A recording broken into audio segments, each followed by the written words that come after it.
C'est un plaisir de vous retrouver sur le plateau de Lady vous écoute. Aujourd'hui, nous avons 3 invités avec chacun à la clé beaucoup d'activités et surtout une vision prolifique du monde qui nous entoure. Ensemble, nous allons les recevoir. Alors, une fois n'est pas coutume, il est seul. Monsieur sur le plateau, on va faire ainsi. C'est vous, ambassadeur Cheikh Keïta, bonjour. Bonjour Lady, je suis très heureux d'être sur votre plateau. Merci à vous d'être revenu. On s'est vu sur le plateau de Lady vous écoute il y a au moins 3 milliards d'années. Oui, bon. c'est vrai. Oui, parce que, n'est-ce pas, Lady vous écoute depuis 2008 et vous pouvez nous écrire ladyvousécoute@gmail.com. Monsieur Keïta, vous êtes ambassadeur de World Union of Small and Medium Enterprises. Vous nous en direz tant, oui. Mais vous avez d'autres cordes à votre arc. On reviendra sur cela tout à l'heure. Et avec nous, la dame en rouge, comme un bonbon de Noël, ça vous va bien cette couleur, c'est Carole Brenner. Bonjour Carole. Bonjour Lydie. Vous êtes la directrice de Rythmes et Racines et nous aurons l'occasion d'en parler. Merci d'avoir accepté notre invitation. Merci. Et à vos côtés, Mireille Covin-Bassimanga. Bonjour madame. Bonjour Lydie. Vous êtes la présidente et fondatrice de Babette Management et à votre actif aussi des sujets. C'est par là qu'on avait commencé, de gouvernance, de conformité, de souveraineté, disiez-vous digital. Moi, j'ai dit souveraineté culturelle. Ainsi, on aura tous des choses à se dire. Oui, amis téléspectateurs dans Lady vous écoute, des sujets qui se croisent à l'intersectionnalité de tout cela. Vous avez certainement une vision des choses. Alors, quand on parle de gouvernance, de conformité, de souveraineté, même si on parle de culture, et quand je dis même si, ça n'est pas pour déconsidérer le culturel, puisque finalement, c'est le culturel qui transcende toutes les contraintes, toutes les considérations diplomatiques notamment. Vous êtes d'accord avec cela, monsieur? Oui, je suis tout à fait d'accord. La culture est l'arme la plus forte aujourd'hui qui tire... parce que quand on parle de soft power des pays, on oublie souvent que la culture est l'élément principal, l'élément très puissant pour tirer plus haut les pays et donner une chance, une visibilité à nos jeunes pour demain. Donc il faut avoir un socle culturel avant toutes sortes de choses. C'est cadeau pour vous, Carole Brenner, ce que dit monsieur. Exactement. Vous avez la parole. Tout à fait. Je pense que le socle culturel, c'est la base de tout développement économique même. Surtout quand on voit au Congo que toute l'industrie musicale est basée sur cette connaissance culturelle. Et donc, c'est par rapport à tout cela que nous, on a décidé de créer l'émission Rythmes et Racines, une émission qui est basée sur la culture des Antilles et de l'Afrique, pour donner une meilleure visibilité et pour donner une meilleure ascension économique à tous les afrodescendants qui vivent en France. Voilà qui est dit. Et donc, on va quand même rappeler la radio pour que nos amis téléspectateurs, après l'émission, aillent vous retrouver dessus. Tout à fait, c'est la radio Armada. C'est une radio basée à Villejuif et donc c'est une radio qui nous permet justement de mettre en valeur nos talents et de grandir ensemble, effectivement. Mireille, vous avez la parole. Vous avez proposé de parler de gouvernance. Alors, quand on parle de gouvernance, bien sûr, ça peut être les entreprises, d'où la précieuse expertise de M. Keïta sur le plateau. Mais on peut parler de gouvernance aussi sur d'autres points. Je vous laisse nous emmener dans cela, sachant que nos amis téléspectateurs, c'est certain, quand on leur dit gouvernance, ils regardent à qui est-ce qui les gouverne. Alors, c'est certain que le mot gouvernance a plusieurs sens et peut s'adapter à tout type de projet, à tout type de discours, à tout type de secteur. Alors moi, j'ai envie, pour commencer, de rebondir sur la gouvernance culturelle, parce que ce que j'ai envie de dire en quelques mots, c'est que sans le culturel, le numérique n'a absolument aucun sens. Le digital, le numérique prend corps avec la culture de ceux qui s'en servent. Donc je vais prendre l'exemple, par exemple, de l'IA. On en parlait avant le début de l'émission.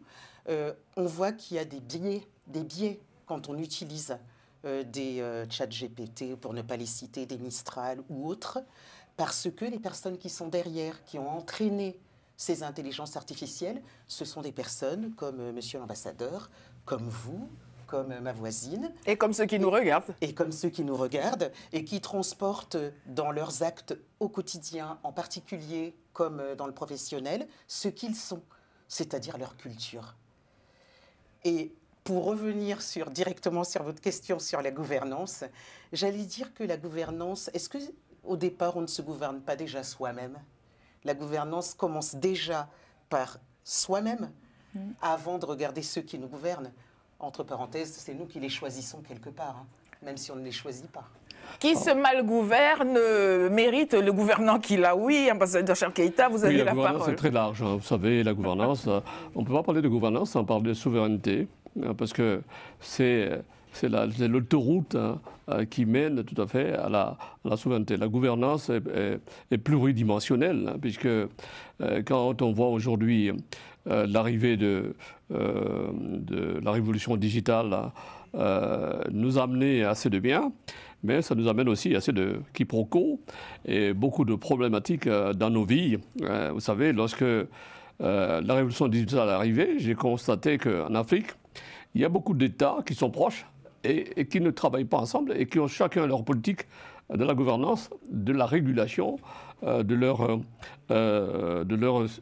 décision de gouvernance de la partie digitale. Alors moi je me suis dit, mais c'est pas possible, on devait peut-être plutôt se rassembler pour avoir une cohésion, une approche globale pour qu'on travaille ensemble. C'est pour cela que j'ai créé l'OPND. Alors l'OPND, c'est l'Observatoire panafricain du numérique et du digital, pour essayer de faire coaliser les États, pour qu'on puisse ensemble voir qu'est-ce qu'on peut faire ensemble pour faire développer la révolution digitale en Afrique, parce qu'on parle de gouvernance, on parle de souveraineté. Et j'ai, à ce sujet, créé le Sovereign Act, parce que vous savez, les grands GAFAM du monde rentrent sans taper la porte en Afrique et sortent aussi sans taper la porte. Alors j'ai demandé... Ils ressortent en claquant même la porte parfois. qu'on fasse une gouvernance à ce niveau-là et qu'on crée la Sovereign Act qui permet de dire que les États peuvent demander à ces grands GAFAM qui rentrent en Afrique de payer une subvention de route payable afin qu'on puisse mobiliser les fonds pour essayer de créer des écoles de digital pour avoir demain des jeunes filles et des jeunes garçons bien capés de la révolution digitale. Donc c'est un chemin que nous sommes en train de faire. C'est donc un chemin, et c'est un chemin sur lequel on peut croiser le fait culturel, le digital, l'entrepreneuriat. Je vous laisse, mesdames, rebondir à ce qui vient d'être dit. Alors effectivement, moi je trouve que vous avez vraiment raison, parce que le développement digital, c'est aussi un moyen de faire développer les différents pays africains, et c'est une fenêtre en fait sur le futur. Et l'Afrique peut vraiment changer de niveau grâce à l'économie digitale, parce qu'on voit des jeunes personnes qui sont parfois dans les villages ou dans les villes avec un simple produit, ils arrivent à vendre à l'extérieur et se faire connaître. Donc, comment formaliser et donner plus de force à ce développement digital, je pense que c'est une question essentielle sur laquelle on doit vraiment travailler. Et je pense que ça va permettre à l'Afrique de changer de niveau plus rapidement que tout ce qu'on a vu jusqu'à présent. Allez-y, je vous prie. Oui, je ne voudrais pas vous interrompre. Allez-y, vous avez la parole. Oui, merci. Et donc quand on met l'économie digitale et l'économie culturelle ensemble, ça crée vraiment un boom. Parce que le culturel, en fait, vient de l'éducation. Il est déjà dans l'ADN de tout un chacun. Comme on disait au Congo, la musique, la danse, c'est déjà culturel. Ils apprennent déjà avec les enfants, les parents, ils ont l'habitude. Donc, quand on formalise avec le côté digital, ça peut aller très vite, très loin. Et la visibilité peut être mondiale rapidement. Si vous avez donc pu accéder à toutes ces autres cultures en dehors de l'endroit où vous vous trouvez, assurément, vous avez dû regarder dans le creux de votre main, il y avait un téléphone, un écran, qui vous a permis de voyager et d'aller au-delà de cela. Madame. Tout à fait. Déjà, pour commencer, je voulais remercier Monsieur l'ambassadeur, parce que je n'étais pas au courant des initiatives qu'il mène, et je l'en remercie. Alors pour l'Afrique, moi j'ai connaissance pour travailler dans ce domaine-là de la Convention de Malabo, qui date de 2014, sauf erreur de ma part, qui est une façon panafricaine de réguler tout ce qui est cybersécurité et tout ce qui est gouvernance des données. Alors il faut dire aussi qu'à côté de ça, la plupart des pays africains se sont maintenant dotés de lois pour protéger les données personnelles. Alors, chaque pays est à son niveau de maturation. Il y en a qui n'ont pas encore adopté la loi, il y en a qui l'ont adoptée, il y en a qui l'ont mise en œuvre, il y en a qui ne l'ont pas encore mise en œuvre. Toujours est-il que, moi je dirais que l'Afrique, et plus précisément la souveraineté africaine, a du sens, ne serait-ce que par exemple l'initiative M-Pesa. Comme vous le disiez tout à l'heure, chaque Africain maintenant a un téléphone portable, ou presque. Qui devient plus qu'un téléphone, mais devient un porte-monnaie et beaucoup d'autres choses. Tout à fait. Donc, il y a des initiatives comme celle-là.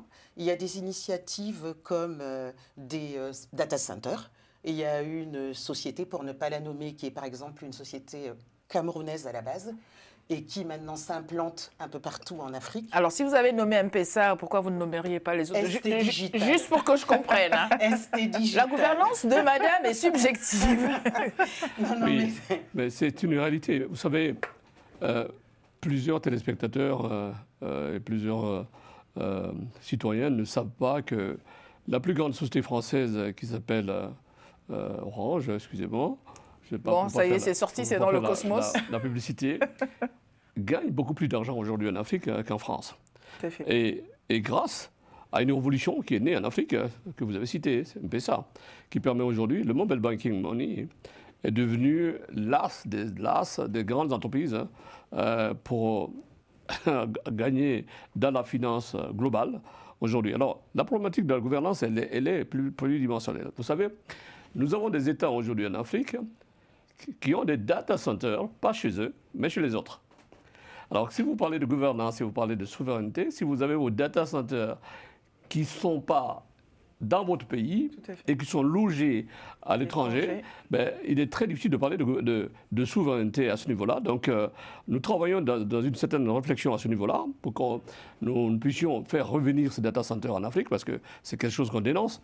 Je pense que les États sont très responsables et qu'ils sont en train de travailler pour qu'on puisse avoir une souveraineté globale à ce niveau-là, lorsque les data centers seront hébergés dans nos pays. Mais cela ne suffit pas.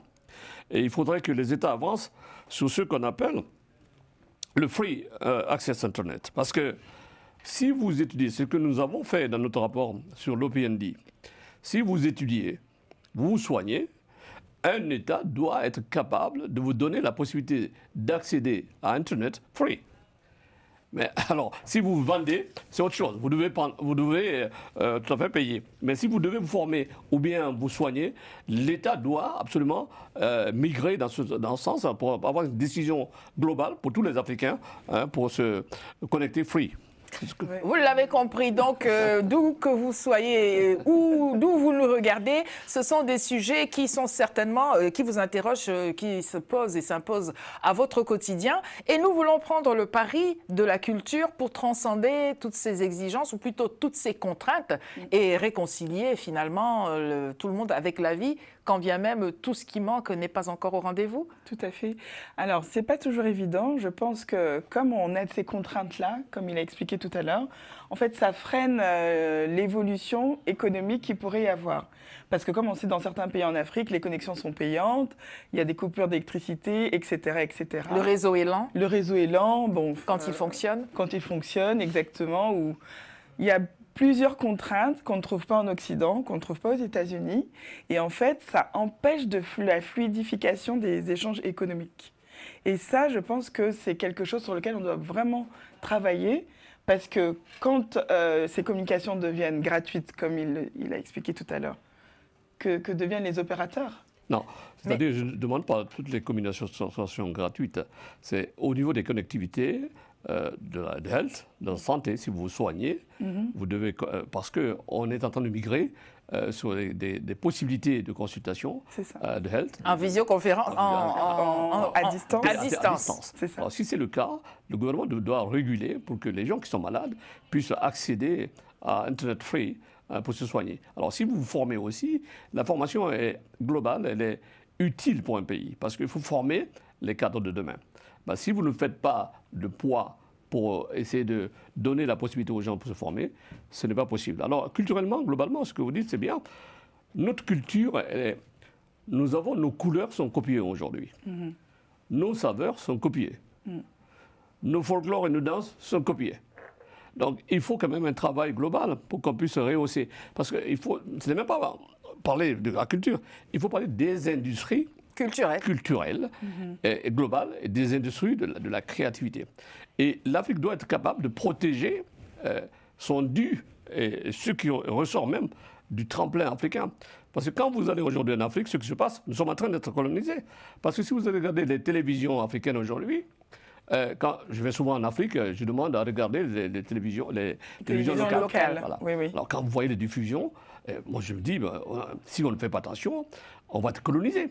Il faut créer tout à fait les contenus locaux. C'est ça. Il faut que l'État mette un doigt sur cela pour dire, voilà, si nous devons vivre et puis avancer, il faut du contenu local. Alors, à la décharge de ces États-là, et amis téléspectateurs, écrivez-nous pour nous le dire, certainement que vous voulez avoir des contenus qui ne sont pas ce que vous vivez déjà et vous avez envie d'avoir accès à ce qui n'est pas cela. Je vous laisse réagir à cela, madame. Oui, j'avais envie de dire que, bon, probablement que les personnes ont envie de s'évader et de voir autre chose que leur quotidien.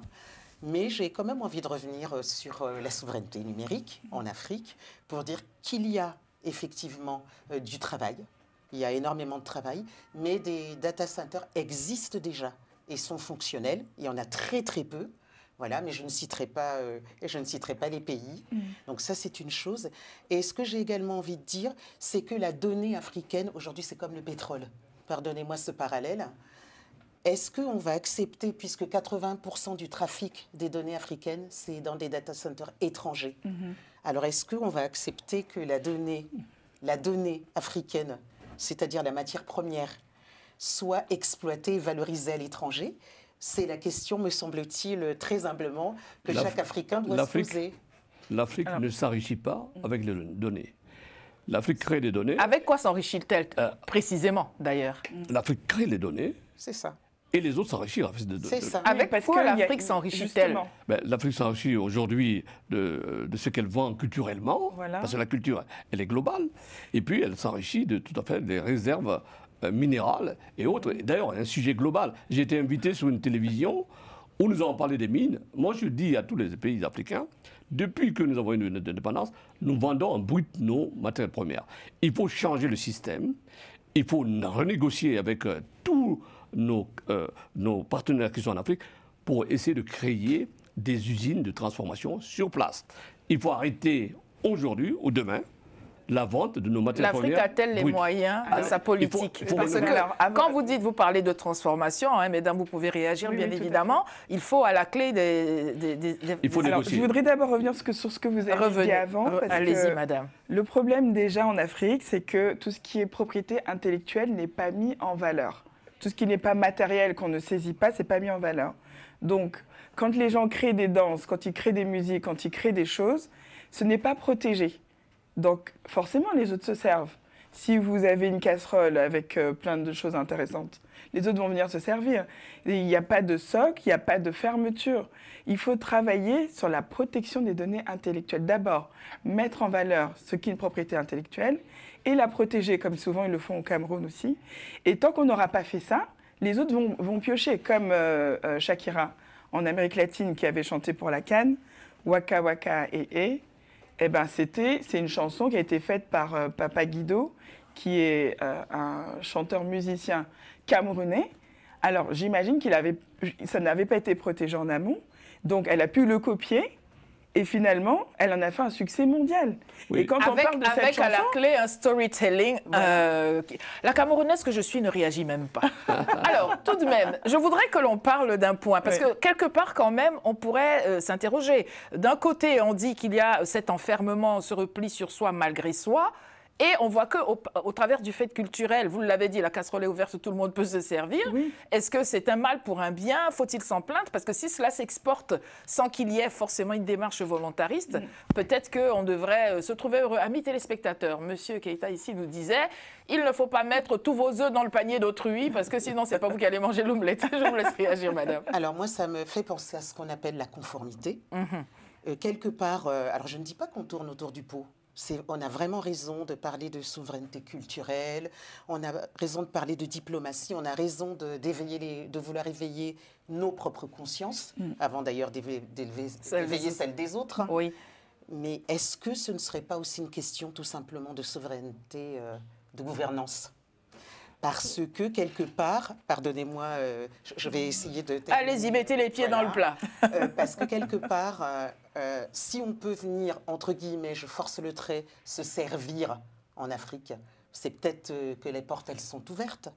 Mais si on avait des personnes qui ferment les portes et qui les ouvrent à bon escient, je fais là le parallèle avec la souveraineté, ce que j'appelle la souveraineté africaine, qui n'est pas une indépendance totale. D'ailleurs, j'en profite pour dire qu'aucun pays au monde n'a de souveraineté. Même les États-Unis dépendent de l'Asie pour leur puce électronique. Donc vous voyez bien que qui a dit bien fait? C'est une question, c'est une question d'interdépendance.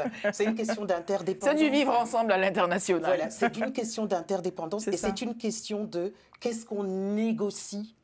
Est-ce qu'on négocie de la formation sur place? Je rebondis sur ce que disait monsieur. Est-ce qu'on négocie, merci d'avoir cité le Cameroun qui est également mon pays d'origine, est-ce qu'on négocie sur la protection de toutes les créations? Oui. Donc il y a l'OHADA, hein, voilà. Et comme je pense que c'est à ça que démocratiser vous pensiez cette protection, tout à l'heure, mais je pense qu'on ne pourra pas s'affranchir de réfléchir à la gouvernance en matière de souveraineté ou de la souveraineté en matière de gouvernance. Alors, j'aimerais quand même, si vous êtes d'accord, amis téléspectateurs, et vous aussi sur le plateau, qu'on rentre, on a dit de mettre les pieds dans le plat, qu'on parle quand même d'un sujet qui concerne tout le monde, ou tout du moins qui nous pend au nez, c'est la santé. Et quand on parle de santé, il faut pouvoir avoir accès aux soins. Et quand on parle des soins, on parle des médicaments. Et, ambassadeur Cheikh Keïta, vous avez aussi, entre autres engagements, ce sujet-là, qu'avez-vous envie de partager avec nos téléspectateurs et vos panélistes sur le plateau? C'est un vaste sujet parce qu'il y a 7 ans, j'ai un ami qui a perdu sa femme avec des jumeaux parce que tout simplement, elle était tombée malade la nuit, le week-end, elle a eu des saignements et le lendemain, c'était dimanche, elle a envoyé son chauffeur acheter des médicaments. Son chauffeur, les pharmacies étant fermées, est parti au marché, a acheté ces médicaments-là. Elle est arrivée avec les boîtes sont pareilles. La dame, elle a cassé ces médicaments et ça a aggravé sa situation. Elle est décédée après. Alors, je suis toujours peiné à expliquer cette problématique parce qu'elle est totale, elle est grandiose en Afrique. L'Afrique, notre continent belle, grande, historique, elle est infectée depuis des années par des réseaux criminels qui inondent le marché par les faux médicaments. Alors, j'ai fait une enquête globale déjà sur l'Afrique et j'ai constaté que c'est ahurissant, mais l'Afrique, on achète beaucoup plus cher les médicaments que tous les pays du monde. Alors pourquoi? Parce que quand le médicament sort à 1 euro à l'officine, à l'usine, ben ça arrive en Afrique à 5 euros, exemple, parce que les chaînes de distribution, tous les traders mettent une couche de leur commission dedans. Donc ce qui fait que le médicament arrive en Afrique cher. Et à la pharmacie centrale aussi qui distribue, mais aussi sa couche, parce qu'il doit gagner quelque chose. À la pharmacie aussi, c'est pareil. Alors, conclusion, une femme qui a 2 enfants, 3 enfants, 4 enfants, qui ne travaille pas, mais n'ira pas à la pharmacie pour acheter ses médicaments, puisqu'elle n'a pas ses moyens. Qu'est-ce qui lui reste? C'est le marché. C'est le marché. Donc elle se dit, bon, comme je vais acheter... Comme on disait chez nous, la pharmacie du poteau. Et le marché, c'est un piège. C'est ça. Parce que les réseaux criminels infectent nos marchés aujourd'hui par ces médicaments, faux médicaments. Alors qu'est-ce que j'ai fait une étude dessus. Qu'est-ce que j'ai fait? Je dis, bon, il faut une initiative. Un citoyen doit regarder la problématique et apporter une solution possible. Alors j'ai créé l'initiative CEFMA. CEFMA, ça veut dire la coalition pour l'éradication des faux médicaments en Afrique.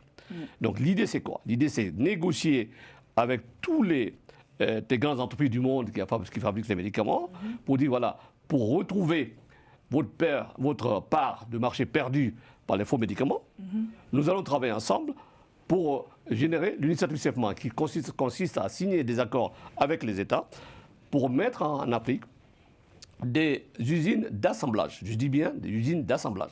Parce que l'usine de fabrication de médicaments en Afrique, c'est entre 150 à 200 millions, 300 millions de dollars. Donc c'est trop cher. Mais quand on fait l'assemblage, pardonnez-moi de vous interrompre dans votre exposé, quand bien même l'assemblage se fait en Afrique, est-ce que cela garantit que le contenu... Oui, parce que les molécules qui seront amenées en Afrique pour cet assemblage, par exemple, si vous prenez par exemple, de Doliprane, vous avez beaucoup de molécules dedans. Alors, si vous avez toutes ces molécules-là, vous avez dans un conteneur qui arrive en Afrique avec la société qui a l'usine d'assemblage. Nous allons former les filles et les garçons d'Afrique pour travailler dans ces usines d'assemblage afin que les molécules soient tout à fait conditionnées en Afrique pour que le médicament soit moins cher. Et en ce moment, c'est une solution pour lutter. Pour que le vrai médicament soit cependant abordable. C'est ça. Alors, c'est à dessein, parce que là, j'entends dans ma tête le mot conformité, bien évidemment. Et je voudrais, mesdames, vous laisser réagir, parce que s'il y a bien des personnes qui sont en première ligne de la santé, c'est souvent les femmes. Tout à fait. Pour avoir vécu 20 ans en Afrique, en Côte d'Ivoire et au Togo, donc j'ai vu cette épidémie-là de mauvais médicaments sur le marché, et surtout des médicaments sous-dosés. Vous êtes gentil, c'est pas mauvais médicaments, c'est faux médicaments. Des faux médicaments. Il y a les faux et il y a les médicaments avec des principes actifs réduits qui viennent d'Inde. C'est vraiment, on est infecté. Les gens les utilisent en se disant je vais être guéri, je vais être guéri. Non. Et avec le temps, la maladie prend du terrain et ils finissent par tomber plus malades qu'ils ne l'étaient auparavant. Donc il y a vraiment un problème de santé publique à régler, je pense, avec les différents ministères. Et normalement, c'est de leur responsabilité. Mais il faudrait aussi une responsabilité du secteur privé pour aider à pallier avec les pharmacies et aussi les médecins. Et pourtant, nous ne voulions pas parler de gouvernance politique, n'est-ce pas, madame? Tout à fait. J'ai envie de dire, si vous me permettez de compléter le propos de Carole, de dire qu'il faut aussi un travail au niveau personnel du processus qui fait que je suis malade, mais je vais directement au marché acheter un médicament, donc je fais de l'automédication. Alors je ne dis pas que c'est mauvais ou que c'est bien, mais c'est un sujet à part entière. Tout à fait. À mon avis, qu'il convient d'examiner, parce que aussi le fait de s'auto-médicamenter est également porteur de risques. Mais la question des finances, parce que c'est cela, aller voir le médecin, ça coûte quelque chose. Donc quand on a 3 francs 6 sous dans sa poche, il va falloir faire le choix entre aller voir le médecin et avoir la bonne ordonnance du bon médicament qu'on n'a pas les moyens d'acquérir, ou essayer de l'acquérir. Je ne voudrais pas... Il y a aussi autre chose, sans vous couper, il y a aussi la pharmacopée.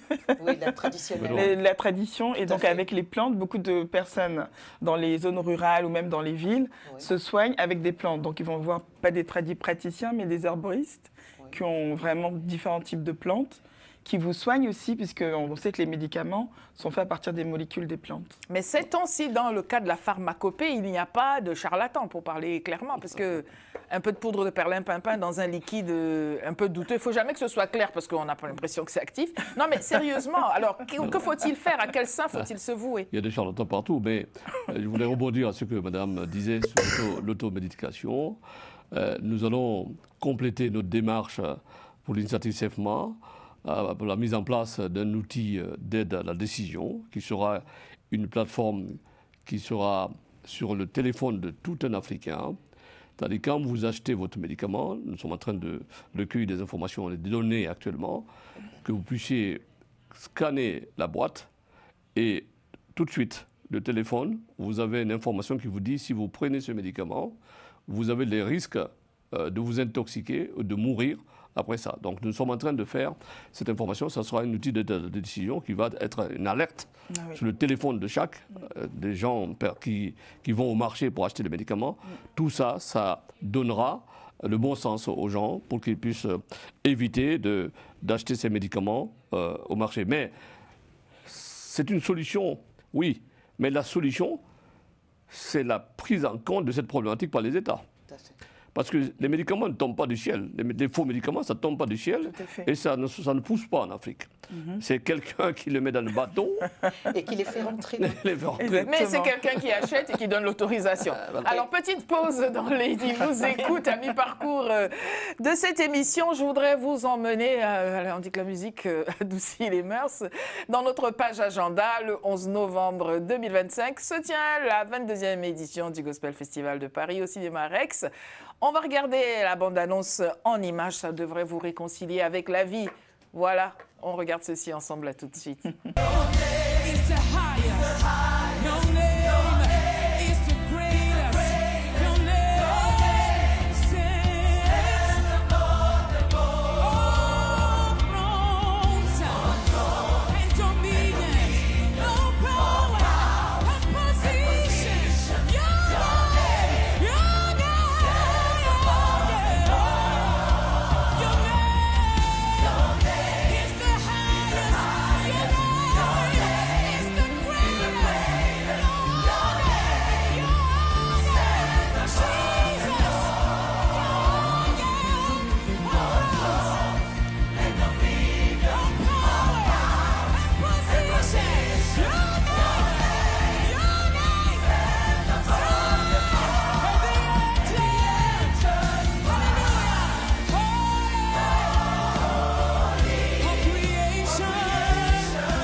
on va regarder l'affiche pour sortir de cette vidéo. Prenez bien vos places, c'est au Cinéma Rex. Ne manquez pas cela.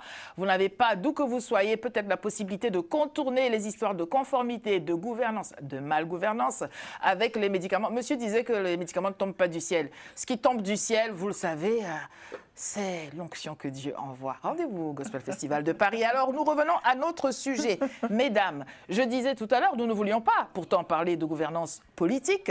Et comment peut-on donc apporter une explication au fait qu'il soit des médicaments frelatés, qui arrivent dans certaines contrées, qui doit faire quoi? Dans un pays, il y a des portes d'entrée. Dans chaque pays a sa porte d'entrée. Vous avez les frontières terrestres, vous avez les frontières aériennes, vous avez les seaboard, les ports avec des bateaux. Vous avez les frontières aussi autres, qui ne sont pas reconnues, mais il y a beaucoup d'entrées dans un pays. Tout à fait. Un État doit être souverain à tous les niveaux. C'est-à-dire contrôler l'entrée dans le pays. Et puis, il faut qu'on forme les douaniers qui sont dans ce pays, qui sont dans la répression de fraude. Parce que si vous avez un douanier ou 3 douaniers qui sont des sous-fifs ou des recrutés par la mafia qui introduit ces drogues dans le pays. Ou qui n'ont pas reçu de salaire et qui essaient de trouver une solution avec quelques magouilles. On n'arrivera jamais. Pour compléter les salaires. On n'arrivera jamais. Parce que moi, je pense qu'en complément de ce que vous dites, on peut aussi toucher la population avec les réseaux sociaux. Ça, je pense que tout le monde peut le faire. Et faire une campagne pour dire aux gens, les médicaments que vous consommez sur les marchés sont dangereux. Mais comment répondre à leurs besoins concrètement? Parce que l'information peut circuler, mais la solution n'est certainement pas à leur portée. Alors peut-être en travaillant avec des pharmacies et en disant partez à la pharmacie si vous avez les moyens. Si vous n'avez pas les moyens, donc des herboristes certifiés qui peuvent vous soigner avec des plantes et qu'on soit assuré de la guérison de la maladie. Je pense que ça peut être une solution. Madame, à vos côtés, levez les yeux au ciel. Non, pas tout à fait, parce que j'étais en train plutôt de penser à une solution que j'ai vue faire en Afrique centrale notamment, qui était que certaines pharmacies vendaient des médicaments en détail. En détail. Donc ça, c'est une solution, mais moi, j'appelle ça des pansements. Ce sont des palliatifs. Le problème est beaucoup plus profond. Et pardonnez-moi de revenir à la culture ou à la pensée ou à la mentalité ou à la gouvernance. C'est aussi quelque part de la conformité. Monsieur parlait de former les douaniers. Je ne veux pas jeter l'anathème sur cette profession, mais c'est vrai que quelque part, si on peut traverser les douanes aisément ou par certaines pratiques, ça pose un problème. Ça pose aussi le problème d'accompagner toutes ces personnes-là, d'accompagner les dirigeants pour ce qui est... Alors, je n'aime jamais utiliser le mot « lutte contre la corruption ». Moi, je dis plutôt promouvoir les pratiques éthiques et surtout montrer les bénéfices de ces pratiques, parce que quelque part, en laissant entrer des médicaments qui nuisent en réalité à la santé, ça nuit à tout le monde. Donc, à la décharge des organismes, des institutions et même des personnes qui participent à cet exercice-là, ne faut-il pas, on va finir par parler de gouvernance politique, en fait, en réalité. Nous sommes déjà en train d'en parler. Oui, parce qu'à un moment, quand même, si les gens ont recours à des plans B, et même jusque Z, toutes les lettres de l'alphabet y passent, n'y a-t-il pas un problème quelque part? Lydie, en Afrique aujourd'hui, sur cette problématique-là, nous perdons entre 150 à 200 000 personnes par an à cause de ces faux médicaments. Voilà. La gouvernance doit être globale et qu'un État qui choisit de travailler pour rehausser son pays à un certain niveau doit prendre des décisions adaptées pour lutter contre ce fléau. Parce que ce n'est pas simplement les personnes adultes qui meurent, mais nos enfants aussi meurent. Et c'est l'avenir de demain dans nos pays. Il y a des pays qui ont commencé à faire une répression de ces secteurs-là, comme la Guinée tout dernièrement, à balayer tous les marchés et à interdire l'exposition de ces médicaments. Il faudrait qu'il y ait un suivi pour qu'on puisse éradiquer complètement la vente de ces médicaments en Afrique. Alors, il y a un sujet global. Il y a des gens qui disent aujourd'hui, moi j'ai fait un travail avec les ingénieurs d'informatique parce que j'ai un lobby que j'ai créé des ingénieurs d'informatique, des geeks et autres scientifiques dans le digital et dans l'intelligence artificielle. Nous sommes en train de réfléchir, est-ce qu'il ne faut pas mettre en place une ordonnance digitale? C'est-à-dire l'ordonnance ne permet pas à quelqu'un, parce que ce qui se passe aujourd'hui, vous donnez une ordonnance à quelqu'un, ben, s'il n'a pas le moyen d'acheter le médicament à la pharmacie, ben, il va avec l'ordonnance, il connaît le nom du médicament, il va au marché. Il va chercher son médicament au marché. Voilà. Alors, si l'ordonnance est digitale et que le pharmacien a simplement, lui seulement, il peut lire l'ordonnance digitale. Et pas le patient? Non, pas le patient. On a un problème. Non, le patient verra le médicament qu'on a prescrit chez le pharmacien. Mais si le pharmacien lui donne un médicament qui n'est pas celui qui a été prescrit parce qu'il veut absolument vendre quand le patient arrive à la pharmacie, oui, c'est une ordonnance digitale que le pharmacien va lire et va dire le médecin vous a prescrit ces médicaments-là, et voilà les médicaments. Objection, votre honneur. Alors, en termes de souveraineté de sa propre personne, mesdames, c'est une assurance à ce niveau-là. Mais si vous voulez, c'est un travail qu'on est en train de faire. Ce n'est pas d'abord fini, hein, mais l'ordonnance digitale a aussi une possibilité pour qu'on puisse rassurer que les gens n'iront pas. Il faut trouver une solution pour que les gens n'aillent pas au marché pour chercher ces médicaments-là.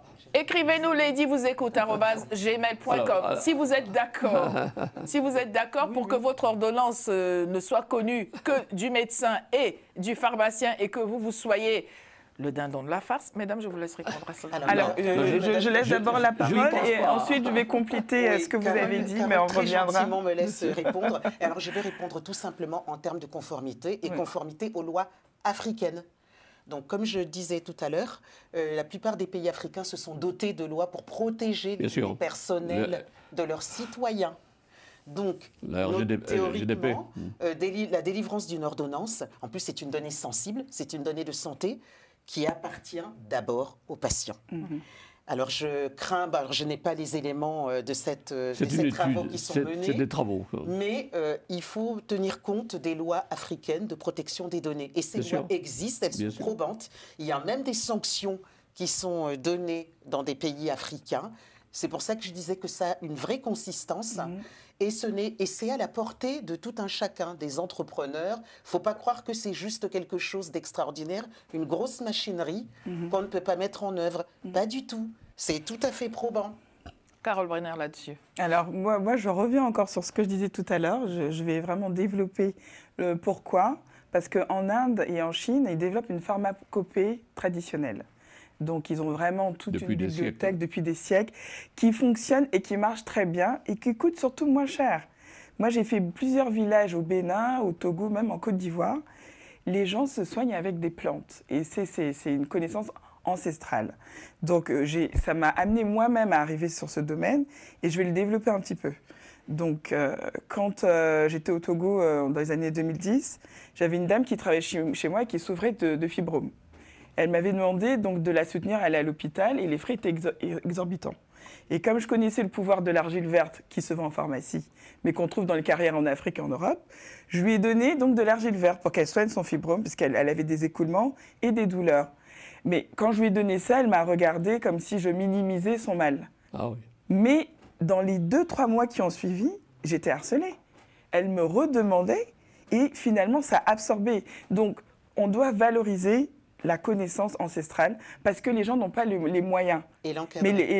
Et l'encadrer avec des herboristes certifiés. Et moi-même, je peux vous dire que j'avais un kyste que j'ai soigné juste avec de l'argile verte. Et c'est pas que j'ai pas accès à la médecine française ou locale ici, qui est très bien. J'ai accès à ça, mais j'avais fait une échographie avant et après, le kyste est parti. Et j'avais aussi souffert d'une gastro-entérite. Et j'avais pris des médicaments pendant 3 jours. La gastrite était insistante. Et j'ai une amie haïtienne qui me dit, je te fais une décoction de clous de girofle et d'ail. Et dans l'heure qui a suivi, j'étais guérie. Donc, pour ceux qui ont les moyens, la pharmacie et l'hôpital, c'est très bien. Parce qu'on sait ce qui se passe en Afrique, avec 2 vitesses. Il y a une Afrique riche, des gens qui ont les moyens, qui gagnent bien leur vie. Et il y a ceux qui n'ont pas les moyens. Partout, hein, à la décharge de l'Afrique. Oui, oui, à la décharge de Il y l'Afrique. a deux vitesses partout. Tout c'est vrai, mais il n'y a pas la sécurité sociale comme ici, qui essaie de Il y a pallier un petit l'insécurité peu. sociale. Non, de toute façon, pour réussir dans la santé, nous devons extraire de nos traditions, tout ce qui a marché pendant des siècles. Voilà, Nous avons des acquis. c'est ça. On ne peut pas juste mettre tout à la poubelle et dire que c'est chez les autres que c'est bien. C'est ça. Il faut faire un mélange de tout ce qu'on a et ce qu'on a reçu d'universel, de scientifique, la médecine globale, hein, la médecine internationale est mixée à notre médecine.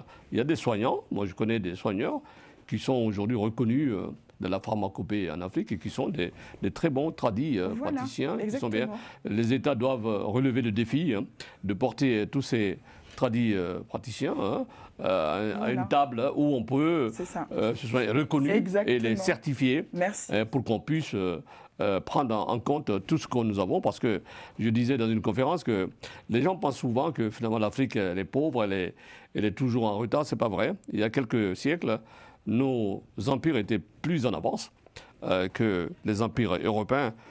Quand vous prenez la charte de Kourkan-Fouga, c'est l'ébauche de la charte des droits de l'homme. On était très en avance. C'est un copier-coller qui ne veut pas dire son nom. Voilà, et les On peut femmes peut-être étaient faire déjà... une revendication. Ici, il n'y a pas longtemps, les femmes ont commencé à voter, alors qu'au Manding, les femmes avaient droit de citer, les femmes devaient parler au niveau de la décision de la royauté pour leurs décisions, pour leurs actes civils. On était en avance. On est tellement en avance que des femmes présidentes sur le continent africain, il y en a un peu bien plus qu'ailleurs. Alors, tout de même, je voudrais venir sur un point. Vous êtes certifié, c'est bien cela, France Travail. C'est-à-dire que c'est un référencement qui vous permet de vous prévaloir d'une aptitude à accompagner les entreprises et notamment les TPE, PME, en termes Donc, de le transition word numérique. whatever, Tout you à know, fait. small and medium enterprises. L'outil sont du lien social dans Lady vous écoute. Exactement. Vous nous Donc, enverrez des ristournes. c'est pour ça que c'est vraiment très, très, très intéressant de me retrouver en face de monsieur. Quelle belle surprise. Merci. Il y a toujours Lydie. des belles surprises dans Lady vous Et écoute. ce que je tenais à dire, quand bien même c'est un référencement au sein de la République française, la compétence, elle est universelle. Les lois, il y a des réglementations partout dans le monde. Il y en a au Cameroun, il y en a en France, il y en a à Singapour. Il suffit juste de savoir les lire et de comprendre comment elles fonctionnent lorsqu'on est du métier. Et ces recommandations qu'on peut donner dans l'exercice donc de cette activité, elles sont valables partout. Voilà. Elles sont Alors, moi, valables partout. je voulais simplement dire que WUSME, la World Union for Small and Middle Enterprise, a été mise en place pour accompagner les États dans leur directive d'élévation des entreprises pour la création de richesse. Parce que les États ne créent pas de la richesse, c'est les entreprises qui créent la richesse. Tout à fait. Tout à fait. Mais alors, ce qui se passe souvent, quand les États ont faim, ils veulent avoir de l'argent, ils taxent les entreprises. Ah oui. Alors, quand ils taxent les entreprises, si vous taxez les entreprises à un certain niveau, mais il y a l'overdose. Les entreprises meurent. Exactement. C'est ou les entreprises meurent, ou ces entreprises-là déménagent. Et quand on tue ces entreprises, on scie la branche sur laquelle on est assis. Complètement. Et surtout les petites et moyennes entreprises. hein. Ou ils déménagent, ou bien ils passent dans l'autre côté, c'est-à-dire ils ne sont plus dans l'informel. Voilà. Et donc finalement, ça c'est un problème. Il faut aujourd'hui avoir la capacité de dire, voilà, si j'ai 3 millions de petites et moyennes entreprises, Oui.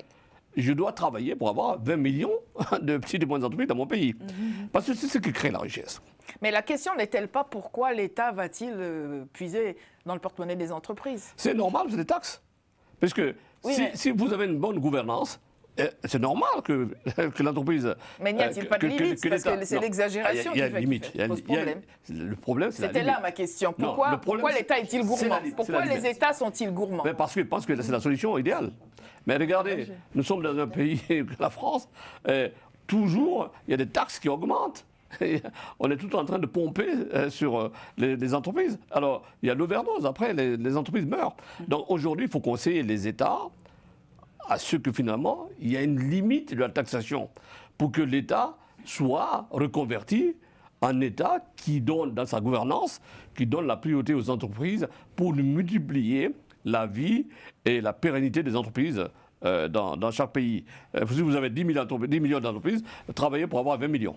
Et Monsieur, pardonnez-moi, oui, allez-y. un des leviers justement pour ça, c'est justement la souveraineté. Parce que si les États, alors c'est un débat qui a lieu en France, mais je suppose qu'il a lieu également dans d'autres pays, si l'État réservait justement certains marchés aux entreprises locales. Du protectionnisme donc. Non, moi je dirais de la souveraineté numérique. De la préférence nationale. De la souveraineté.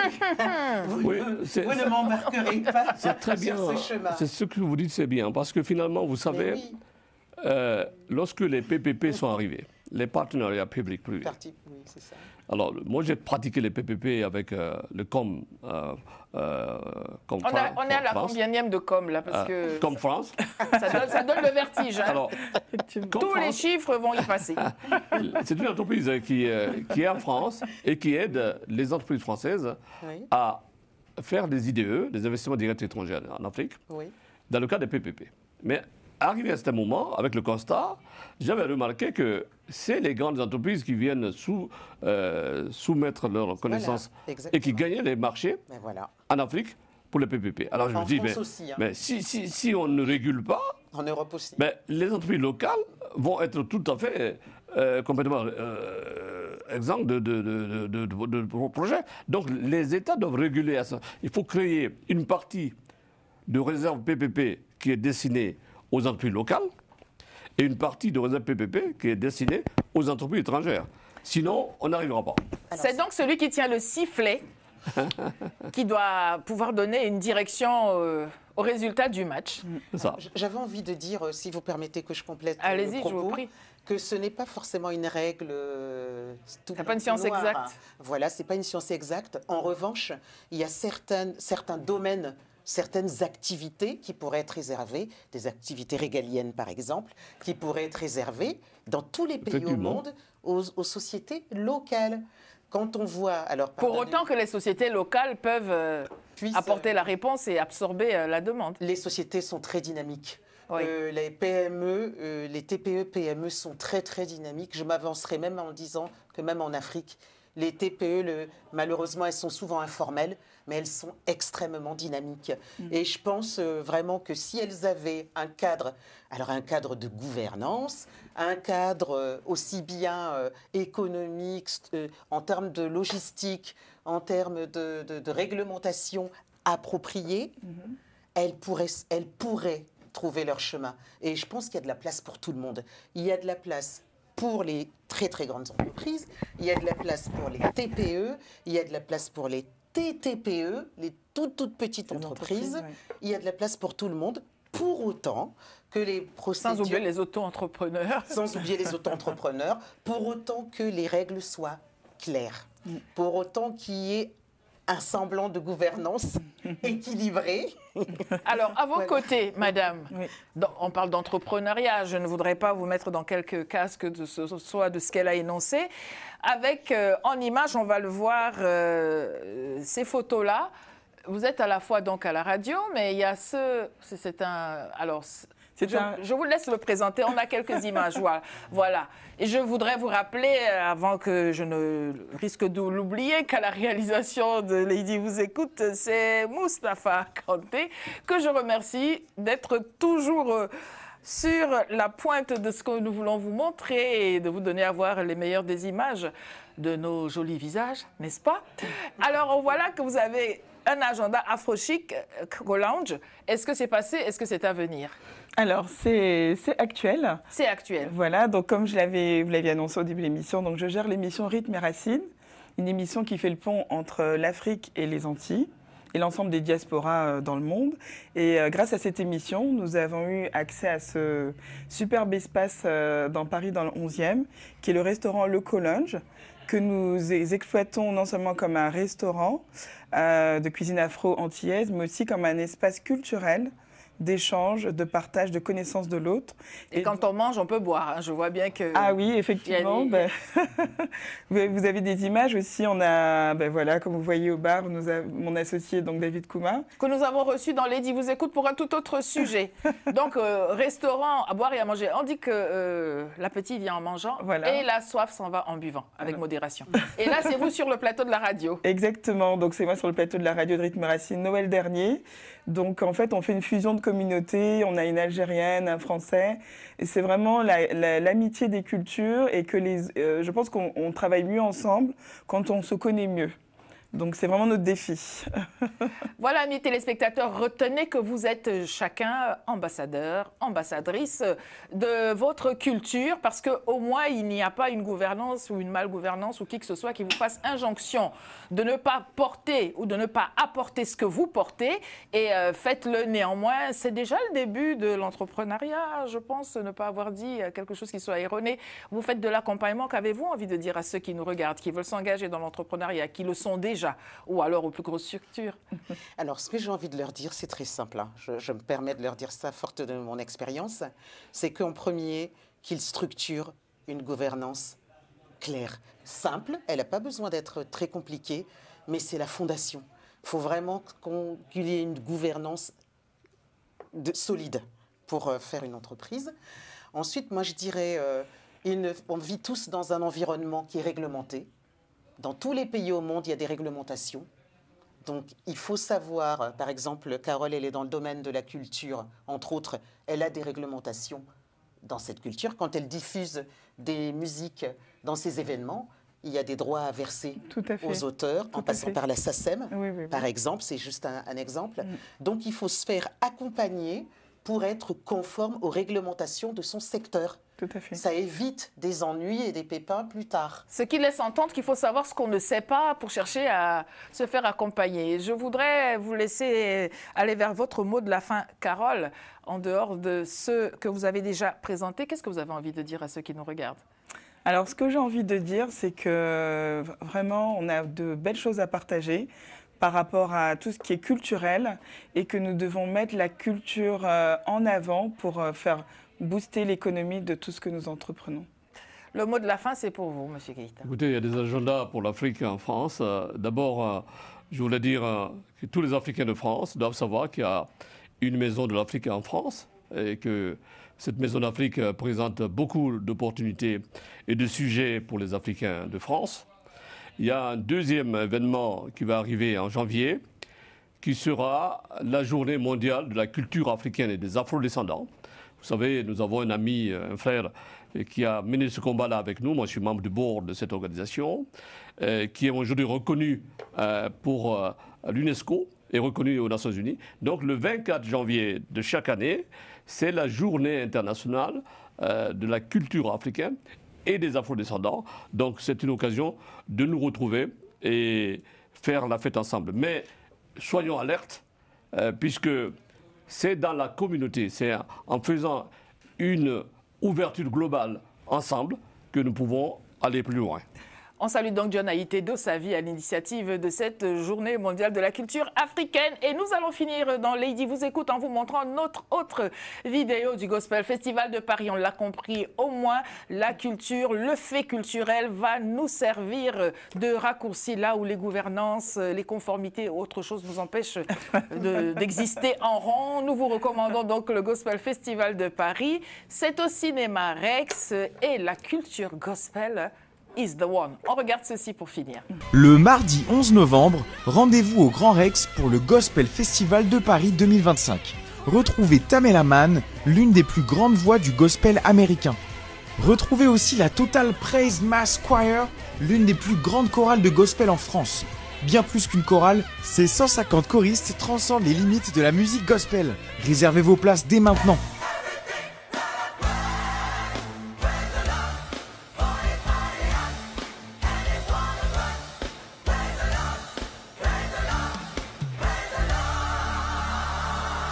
Rendez-vous donc au Cinéma Rex le 11 novembre. Venez découvrir Total Praise Mass Choir et surtout en tête d'affiche Tamela Mann avec la direction artistique de Isabelle Gombo et bien sûr Théophane Kofi qui conduit Tipeee Band. Merci d'avoir été avec nous dans Lady vous écoute. Merci pour votre présence. Merci pour votre fidélité. Amis téléspectateurs, depuis 2008, écrivez-nous ladyvousécoute@gmail.com. Merci Moustapha Kanté pour la réalisation. À notre édition prochaine. Au revoir.